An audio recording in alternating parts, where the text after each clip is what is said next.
好嗱，呢個簡介咧，我當大家傾完噶咯喎。好，我最想知道咧就係大家如果真係要帶查經嘅話，你有咩擔心？呢度第一個係大錯嘢講錯嘢。哦，帶錯嘢講錯嘢 ，OK， 到呢組。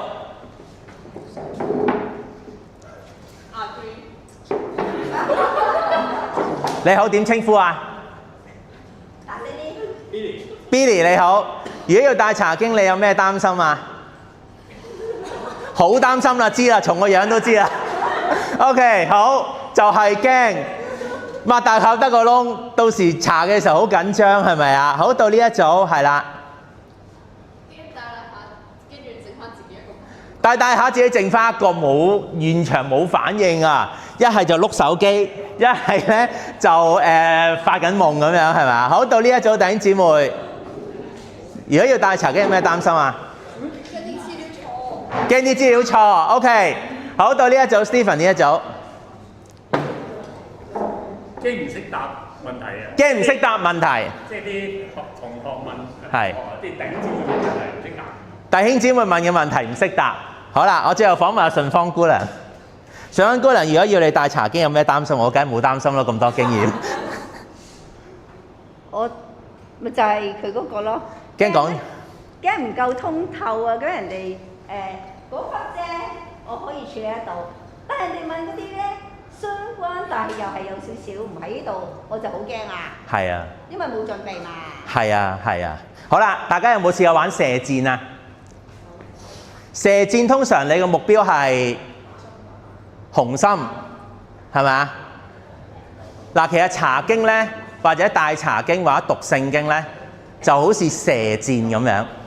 大家明唔明白我想講咩啊？呢個世界上咧，冇一個人帶查經或者讀聖經咧，係沒有最準，只有更準嘅啫。嗱，呢個 concept 大家記住。當我哋盡咗力去讀，盡咗力去帶，剩翻嗰啲嘅工作咧，就係上帝同埋聖靈嘅工作啦。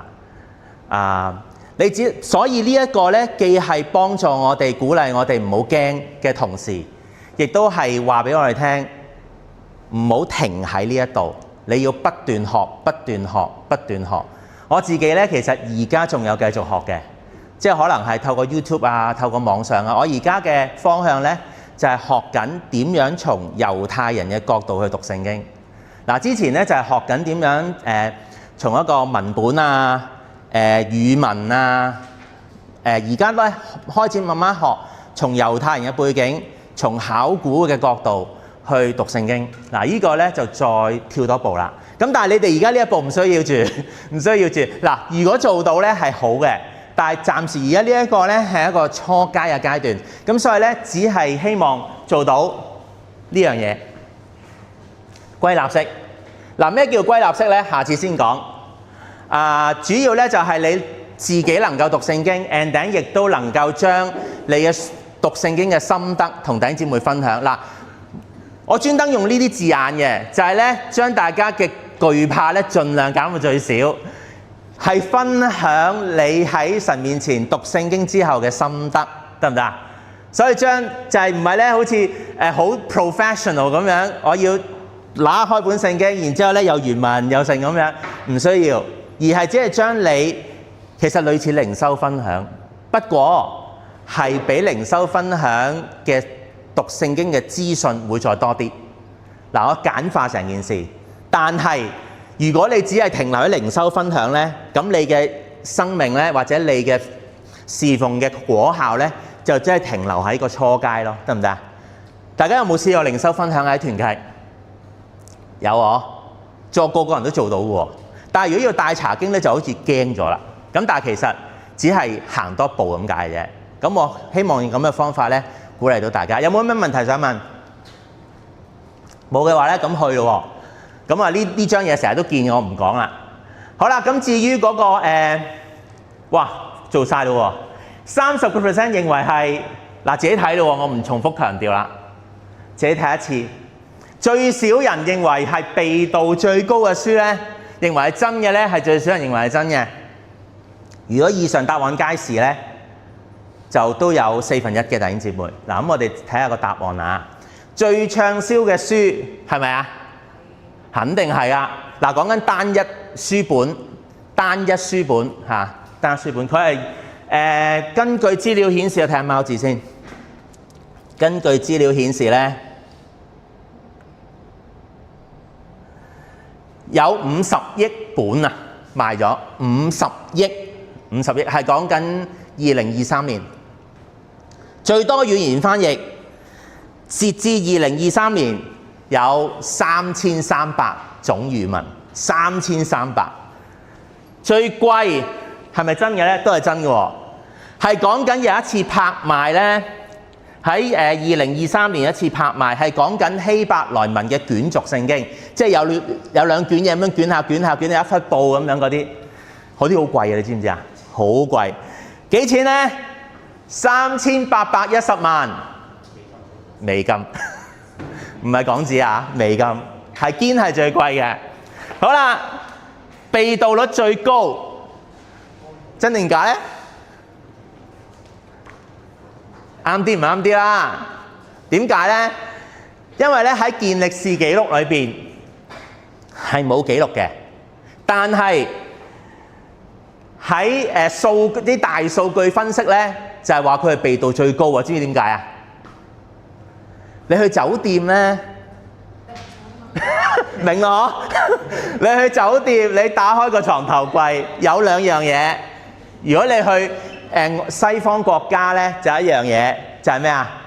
日本聖經咯。咩叫順手牽羊啊？明啦。咁唔多講啦。所以咧，以上答案皆是就係錯嘅。咁但係聖經喺你心目中係一本點樣嘅書咧？聖經喺你心目中係一本點樣嘅書咧？好，咁我哋開始嚟重點啦。嗱，當我哋要明白咩叫查經之前咧，我哋一定要先了解咩叫聖經先，啱唔啱啊？查經，經者即係聖經啦。咁我哋一齊睇下咩叫聖經先。我哋點樣理解當時嘅人？嗱，我哋點樣理解咧？通常就會 call 呢兩節㗎啦，啱唔啱啊？我哋一齊讀啊！預備起，聖經都是上帝所默示的，於教訓、督責、使人歸正、教導人學義，都是有益的，叫屬上帝的人得以完全，預備行各樣的善事。聖經喺你心目中係點㗎？你哋自己喺位度同你嘅組員傾下先。聖經喺你心目中係一本點樣嘅書？好，預備開始，自己傾。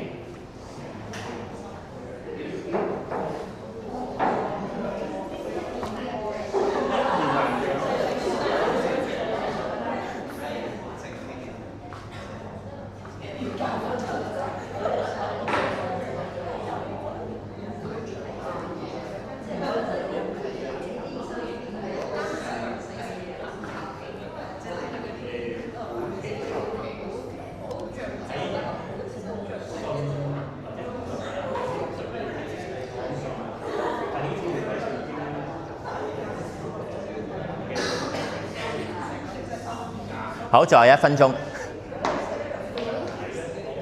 阿 Billy， 我記得你。嗱，我記名係好差㗎，但我竟然記得你個名。Billy， 歡迎你。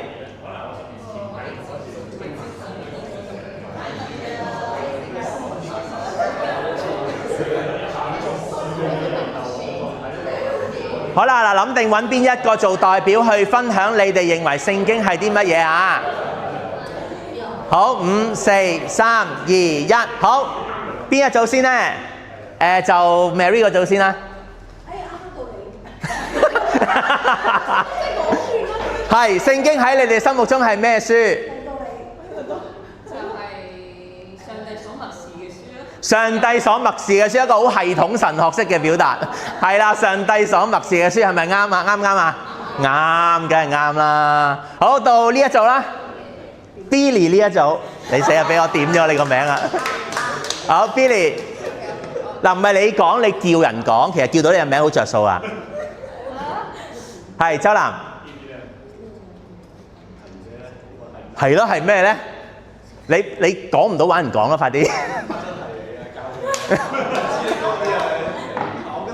係嗱，唔好養嚟養去啦，快啲！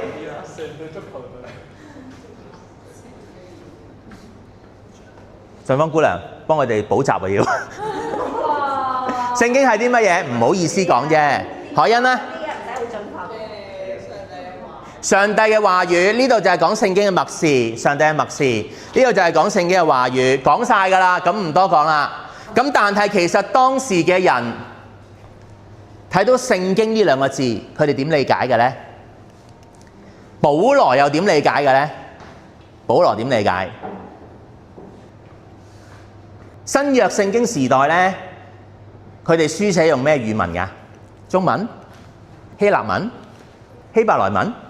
新約聖經時代啊，究竟邊個係呢？嗱，中文肯定唔係㗎啦，我相信大家知啊。究竟係希伯來文定係希臘文呢？新約聖經時代，好，5、4、3、2，嗱，你組裏傾下先，自己傾下先。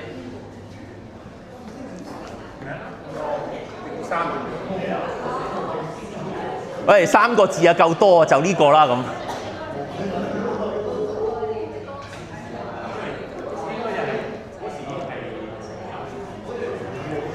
新約聖經時代係講緊100年之內，耶穌出世100年之內，耶穌出世之後100年之內。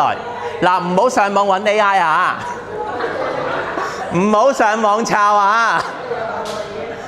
好，5、4、3、2、1，好，恬兒嗰組講先。我哋係希臘文。好，跟住邊一組未叫？係 Stephen 嗰組。係咩語文寫？同上希臘文。好，第三組我淨係識周浩。你一齊答得㗎啦。希臘文。嗱，新約時代咧寫係用希臘文嘅，但係當時佢哋用嗰本聖經係用咩文啊？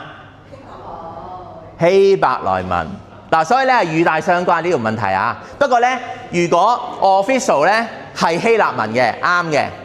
但係你要記住喎，耶穌嘅年代同埋使徒保羅佢哋用嘅聖經係咩聖經啊？70士譯本嘅希臘文，或者係佢哋其實更傳統嘅就係用希伯來文。嗰個希臘文呢，其實係翻譯本嚟嘅，翻譯希伯來文得唔得啊？舊約聖經係用希伯來文寫嘅，咁所以佢哋嘅腦裏邊呢，全部都係希伯來嘅思維，得唔得？猶太人嘅思維就唔係希臘。好啦，遲啲先有機會再講多少少啊。好，跟住聖經呢個字嗱唔讀啦，但係呢個字本身呢，原本嘅意思呢，係一本書嚟嘅，即係人間著作，普通嘅一本書。一本小説又好，一篇文章又好，係冇乜特別嘅。如果用呢個字，所以喺唔信嘅人嚟講呢，當時唔信嘅人嚟講呢，聖經只係一本唔同嘅人寫作嘅一本書，就係咁啦。咁但係保羅佢點睇嘅呢？保羅點理解呢？嗱，又要傾一傾咯喎，你哋自己嚇。第一個，上帝使用佢嘅僕人記錄佢自己嘅説話。第二個，主耶穌嘅教導傳遞天父嘅旨意。第三個，聖經係神默示有創造生命嘅大能。以上皆是。好，請答。好啦，實在太呼之欲出啦呢條，係啦，好明顯。以上皆是。好，不過呢三樣嘢裏邊比較陌生啲嘅概念對你哋嚟講係邊個啊？有冇陌生啲嘅概念？如果冇陌生嘅概念，我唔講㗎啦，我跳啦。有創造生命大能。OK， 好。有冇聽過呢個概念？聖經係有創造生命嘅大能。嗱，係有根據嘅喎。根據就係嚟自默示呢個字。默示呢個字希臘文就係講緊上帝呼氣或者吹氣。當用默示呢個字，上帝吹氣呼氣嘅時候，寫呢段經文嘅保羅，佢當時諗緊邊段舊嘅聖經啊？創世記邊度？第一章邊度？唔係第一章，講錯，唔係第一章，第幾章？嗱，章數唔緊要，最緊要係你知道講乜。講緊創世記邊度？上帝吹氣咩話？咩話？係，放心講，冇嘢錯嘅呢度啊！放心講，上帝吹氣邊度？講緊咩事？做人類係啦。上帝話將聖經記本記載喎，當上帝將佢自己嘅生命氣息吹入個泥公仔嘅時候，他就成了有靈的活人，名叫亞當。嗱，保羅就係用緊呢一個概念去描述聖經，即係話如果我哋讀聖經嘅時候，你真係聖靈光照你、感動你、提醒你，係令你嘅生命重新被創造。即係話你舊嘅嘢，上帝光照你，要你改。你改嗰一刻，你改變咗嗰一刻，就係代表成件事裏邊咧，代表上帝重新創造你，成為一個新造嘅人，得唔得啊？嗱，呢個就係聖經嘅大能。你有冇經歷過啊？有冇經歷過啊？聖經親自點醒你，喂，你做呢樣嘢有問題喎。以前未信耶穌嘅時候唔覺得有問題喎，但係當你讀聖經讀嗰段嘅時候咧，你又發現自己好有問題啊，得唔得？OK， 嗱，咁詳細唔講啦。咁仲有冇邊啲概念比較陌生嘅？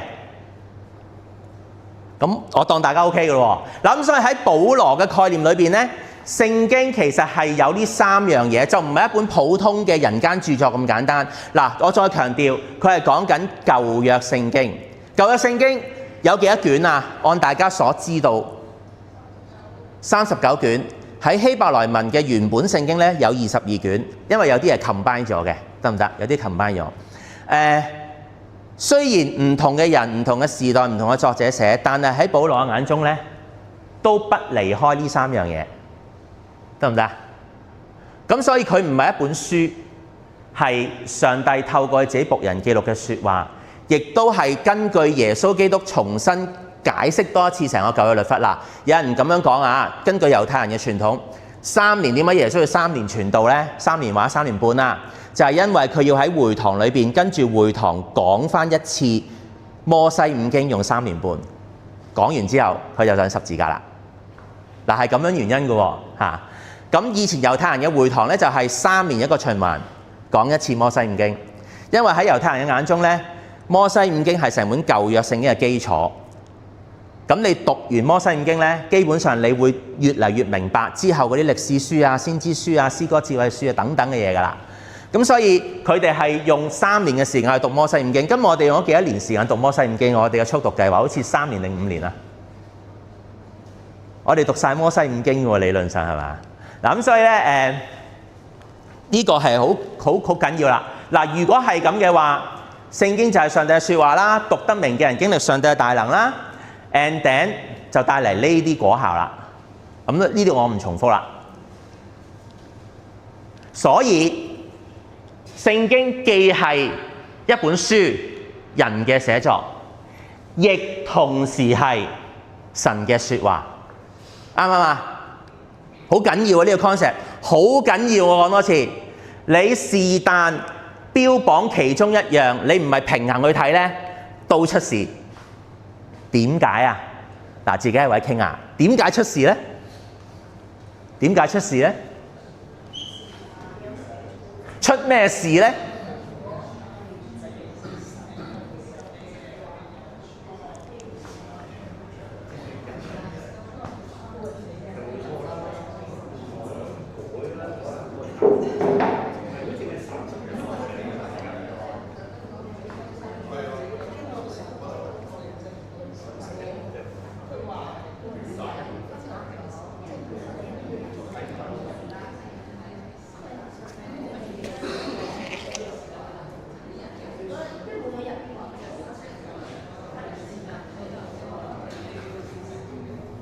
好嗱，時間所限，因為剩翻5分鐘呢，所以呢我就好快。會出咩事啊？是但標榜一樣。如果你淨係完全高舉聖經嘅神嘅説話，嗱，以為啱梗啦，有咩問題啊？出唔出到世都成問題係嘛？點解呢？係點解呢？冇人寫喎。啊，都 OK，我冇諗過呢個 concept 喎，啊好好喎，呢個弟兄姊妹，係喎，即係你諗住你即係你唔以嗰啲人寫嘅，你發現唔到嗰啲人寫嘅著作啊，原來係神嘅説話喎，咁聖經根本就唔會出現㗎啦，又啱喎，好叻喎，呢個弟兄姊妹點稱呼啊？阿 Ring 係咪 R-I-N-G？R-A-I-N-G Ring 係係喎，我冇諗過呢樣嘢，又係喎。好，仲有冇？如果你淨係高舉上帝係神嘅説話，佢唔係人寫嘅，有咩問題？嗱，今日好多靈恩派就係咁，係點解咧？講多少少點解咧？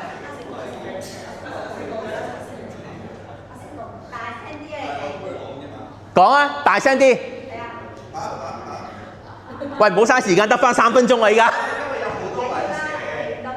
嚇？因為有好多個人寫，所以先知道。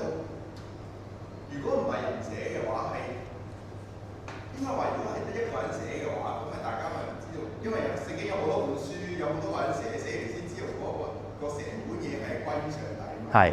嗰一致性。係。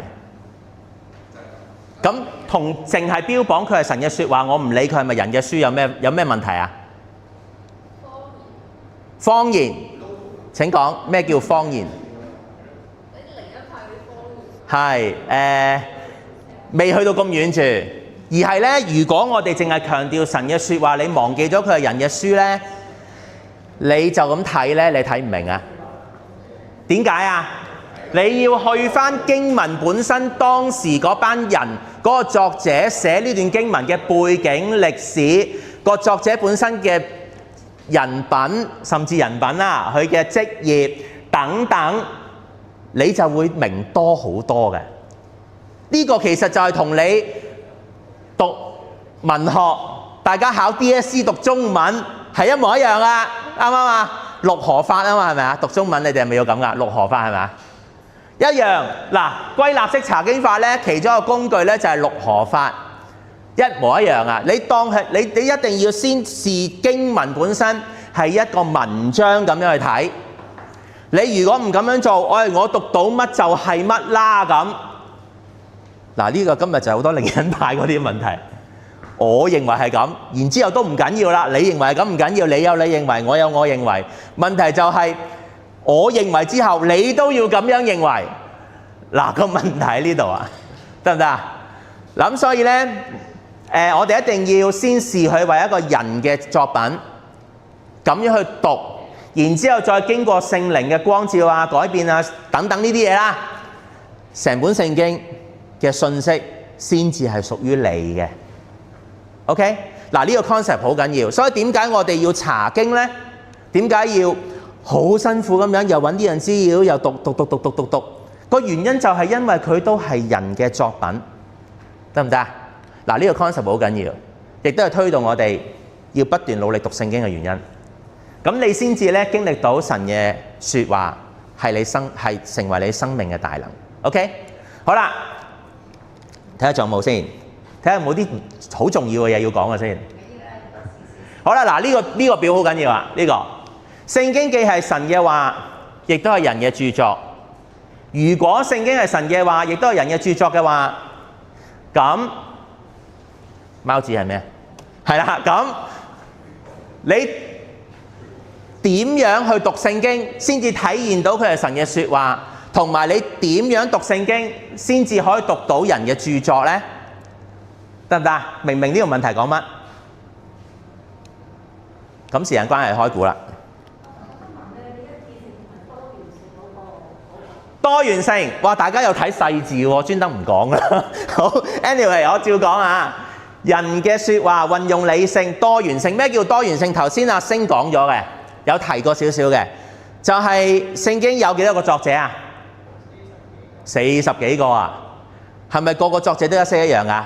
唔係啦，有啲係醫生路加，有啲係拉比新進後起之秀，好勁嘅嗰個係保羅。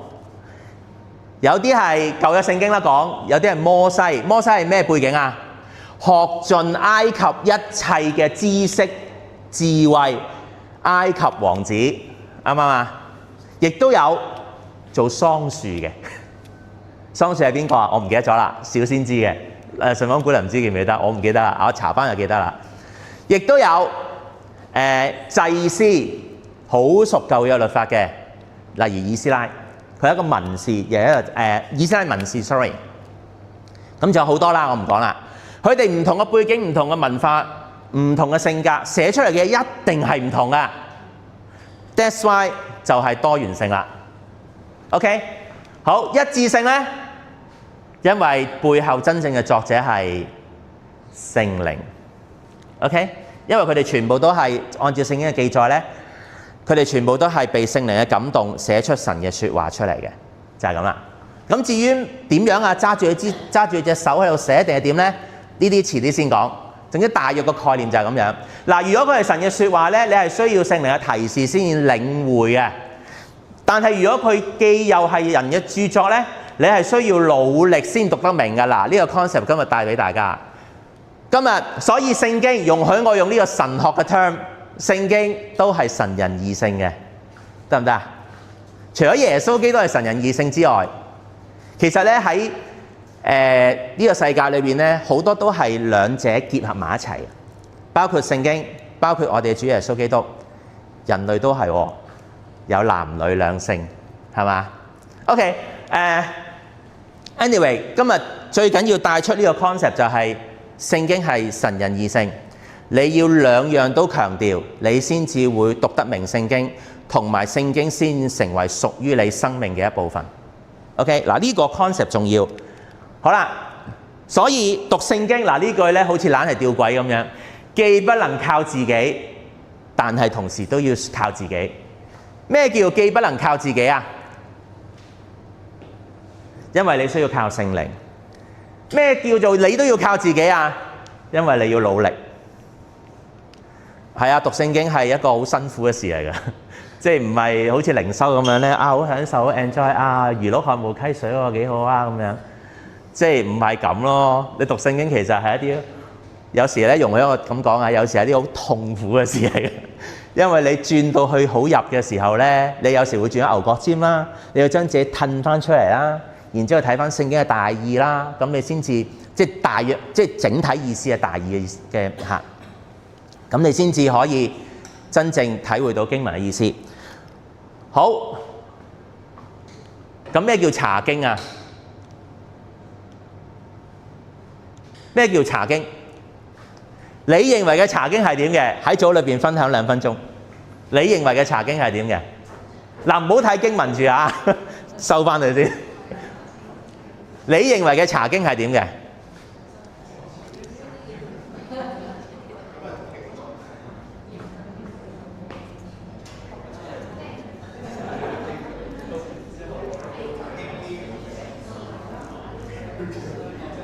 你哋兩個可以自己傾下。話隔咁遠傾嘅點解？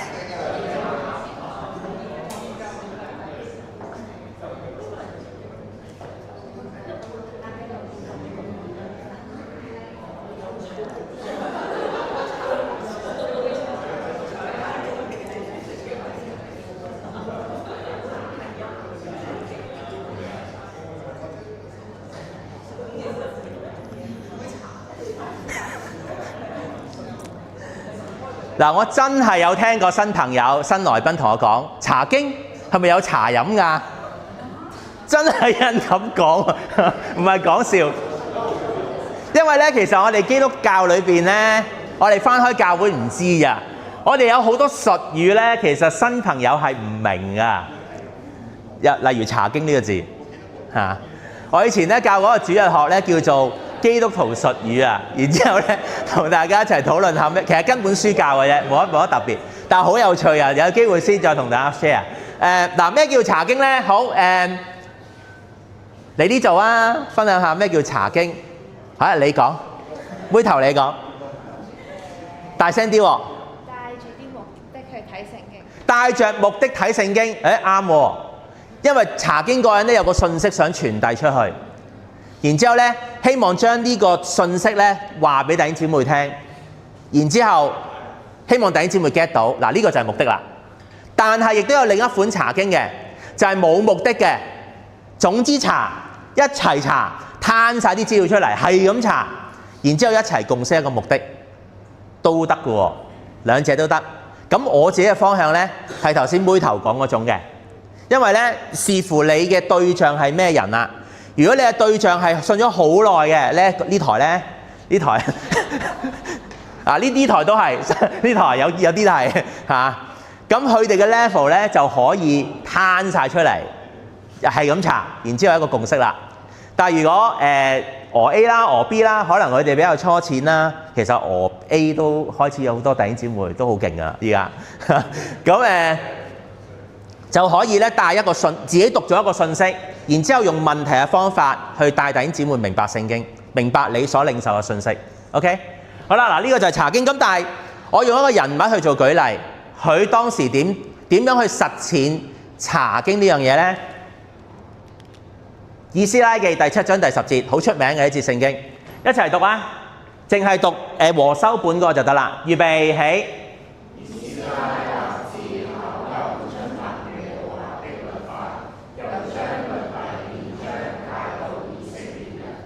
OK， 多謝，唔該。嗱，下邊嗰兩個譯本呢，就係俾大家參考嘅啫。一個就係新譯本，因為本來我想用漢語譯本嘅，佢哋譯完不過未出，係啦。咁另外呢 LSV 呢，就係一個原文直譯嘅英文譯本 Literal Standard Version。你聽個字都知㗎啦嚇，將希伯來文原本嘅意思，我唔理佢通唔通順，照譯原文直譯。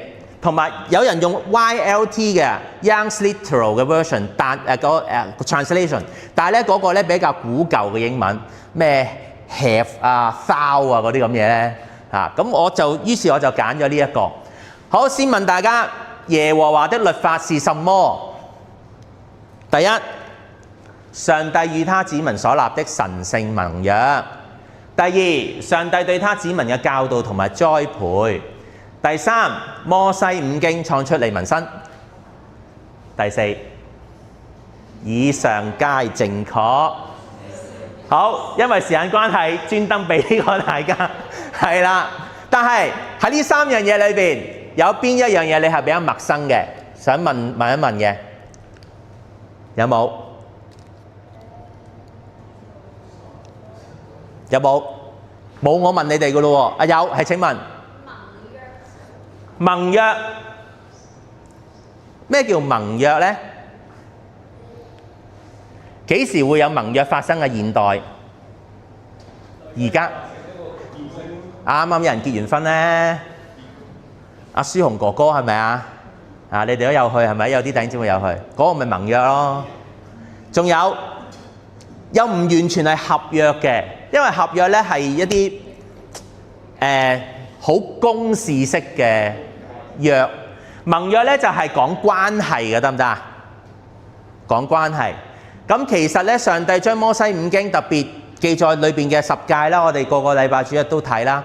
其實雖然表面上話有啲咩可以做，有啲咩唔可以做，但係其實兩樣嘢加埋一齊咧，係上帝同以色列民立嘅盟約嚟嘅。因為當你咁做嘅時候，上帝就按佢自己嘅信實，必定會咁嚟到去回應你。一係就賞賜，一係就懲罰，得唔得？咁所以呢個呢係一個盟約嚟嘅。嗱，記住，律法呢唔係一樣負面嘢嚟嘅。雖然我哋讀保羅書信，成日講律法呢就靠行為呢就唔得救嘅。律法呢就係叫人死嘅，即係嗰啲咁嘢呢。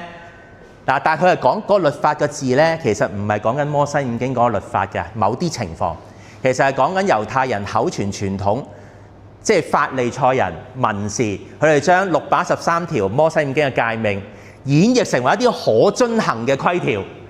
保羅其實係講緊呢一類律法，得唔得啊？你靠嗰啲就死梗嘅。咁詳細有機會先再講啦。anyway 啦，律法咧其實就係我哋同上帝嘅盟約嗱，所以 that's why 我哋讀聖呢度就係講緊聖經啦。以斯拉係立志考究遵行聖經，簡單啲嚟講，然之後就將呢個聖經咧之後點啊？佢遵行完之後教人喎，呢個咪查經咯。啱唔啱啊？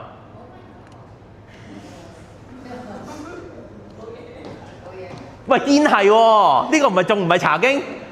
佢自己係考究係咪查啊？係啊，我唔使出原文啊，出中文都搞掂啦。遵行咧，我哋成日強調，你睇完聖經之後唔可以睇完就算啊嘛，要遵行啊嘛。如果唔係，就好似人對住鏡子觀看，照完知道自己個樣好核突，然之後照走咗去，唔會噶嘛。你照鏡唔會咁啦，係咪？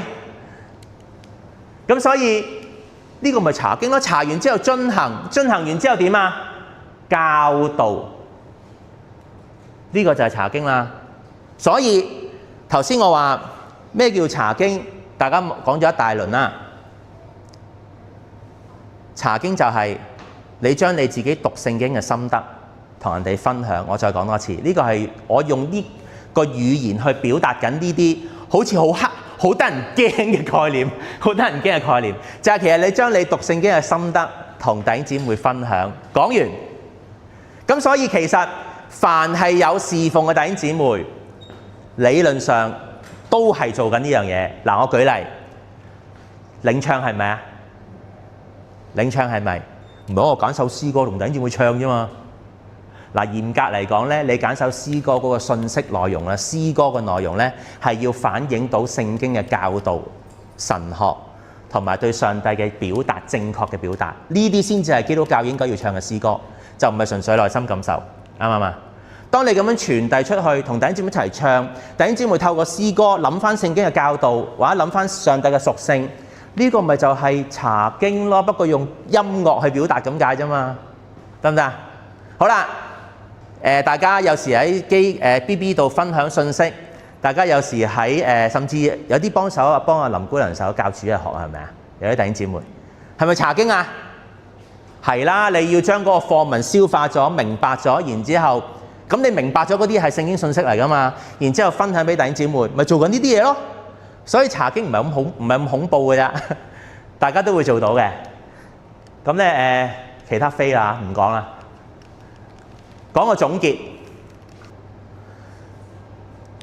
希望大家得到呢個結論：心意已決地尋明聖經意思後，遵行傳遞。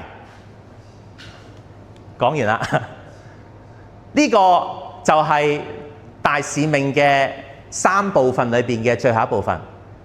記唔記得大使命係乜嘢啊？馬太福音28章。我哋要個目標係建立耶穌嘅門徒，透過3個行動去，係嘛？然之後施洗，叫人受洗，歸入耶穌名下。第3，凡我所教訓你們的，都教訓他們遵守。所以弟兄姊妹，我哋如果做呢樣嘢嘅話，其實我哋係履行緊大使命。呢個使命我哋個個人都有份。問題係我哋用咩形式去演繹嘅啫？有啲譬如傳道人啦，佢哋讀過神學訓練啦，佢哋會好正式地企喺度講道啦。但係我哋跟住傳道人去明白聖經之後，我哋掌握到個方法，我哋又喺小組裏邊分享神嘅説話啦。然之後我哋要向人傳福音，咩3福4律其實都係聖經嘅信息嚟㗎嘛。所以傳福音其實都係講緊呢樣嘢。其實我哋每一個可以用宗教活動啊，宗教活動所有嘅宗教活動都離不開呢樣嘢，所以順豐姑娘話要開呢個主日學啊，就係咁解啦。OK， 咁我哋大約嘅內容就去到呢一度啦。好啦，最後講呢樣嘢都重要嘅。你認為一個人要帶到查經有咩條件呢？好，2分鐘，大家自己組裏邊討論下。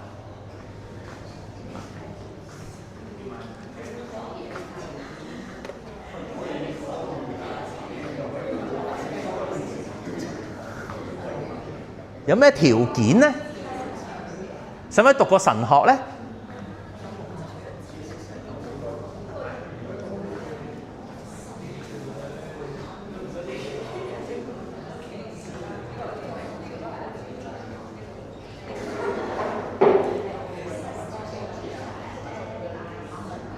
你認為呢度最有條件帶查經嘅係邊個呢？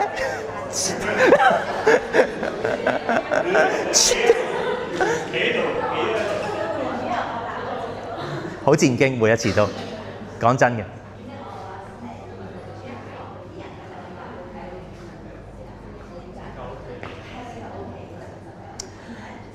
好啦，我哋有請後邊嗰兩位弟兄，我哋唔會忘記你嘅。誒，山頂嘅朋友，係山腰嘅朋友。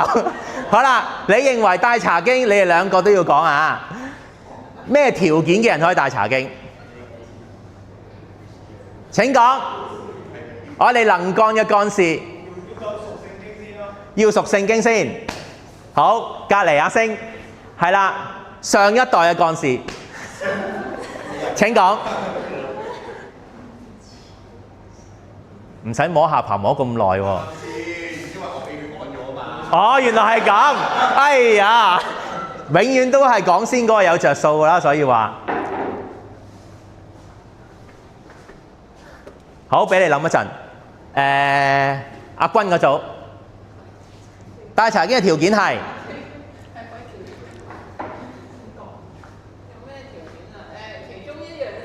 熟聖經，同埋就我個心咯，係咪？個心咩心啊？你願意去多心、永心。你願意去學習啦，去進一步去認識。係願意學習進一步認識。OK， 好，最大棚嘅呢度係有咩條件可以查經啊？嗱，你對眼咧望咗去嗰度，但係我留意緊你嘅。係啦，你認為有咩查經啊？你總結佢哋講嘅嘢得㗎啦。係有咩查經？查經嘅條件係乜嘢？哎呀，弊家伙！咩條件？總之要有條件啊！嗱，我認為最緊要嘅條件係識字。唔使識字？啱嘅。嗱，而家呢個時代。你都要識語言啦，你就算聽你都要識語言啦，係咪啊？即係簡單嚟講就係語文。嗱，你如果用讀嘅方法，你要識語文；你用聽嘅方法要識語言。嗱，真係讀聖經係要有啲條件嘅，的確，呢個係最基本嘅條件。所以點解上帝本來可以講㗎？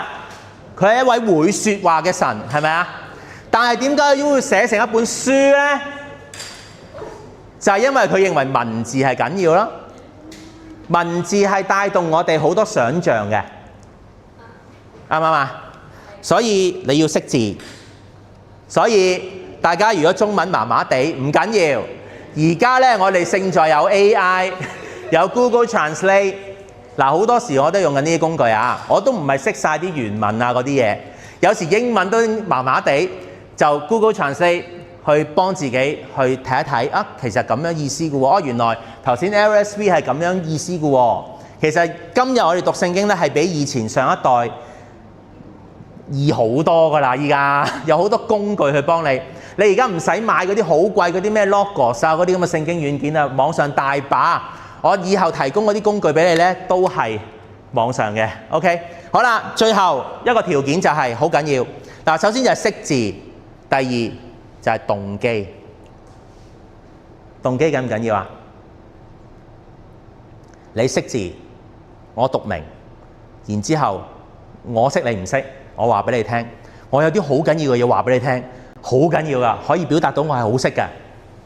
嗱，你唔使諗住上帝可以使用你啦。最後一個總結啦，今日講咗3樣嘢，咩叫聖經？神人二性。咩叫查經？